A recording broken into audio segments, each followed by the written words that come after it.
নমস্কার, রাতে রাতে বন্ধুরা, ডিভাইন এনলাইটমেন্ট 6666 চ্যানেলে আপনাদের প্রত্যেককে স্বাগত জানাই।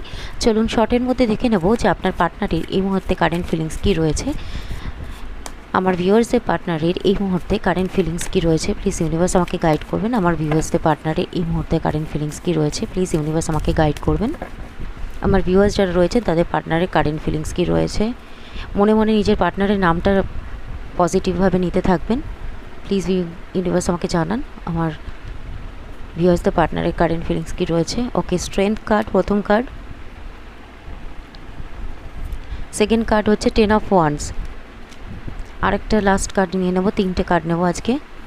ওকে, 10 অফ সোয়ার্ডস। আচ্ছা, 10 অফ সোয়ার্ডসকে একটা ক্ল্যারিফাই করুন।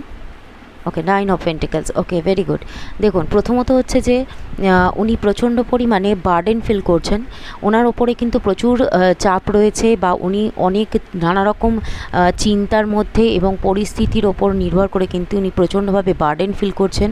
ওনার কিন্তু সেই ক্ষমতা নেই যে এই সমস্ত পরিস্থিতি থেকে এই মুহূর্তে বেরিয়ে আসবার মতো সেই ক্ষমতাটুকু নিয়ে নেই। উনি প্রায় নিজের ক্ষমতাসীন হয়ে গেছেন, কারণ উনি প্রচণ্ড পরিমাণে কিন্তু বোঝা বয়ে বেড়াচ্ছেন, সেটা ইমোশনালি হোক বা ফিজিক্যালি হোক বা মেন্টালি হোক। উনি কিন্তু প্রচণ্ড পরিমাণে বার্ডেন ফিল করছেন এবং প্রচণ্ড আঘাত পেয়ে কিন্তু উনি নিজের মানসিকভাবে এবং শারীরিকভাবেও আহত হয়ে পড়েছেন।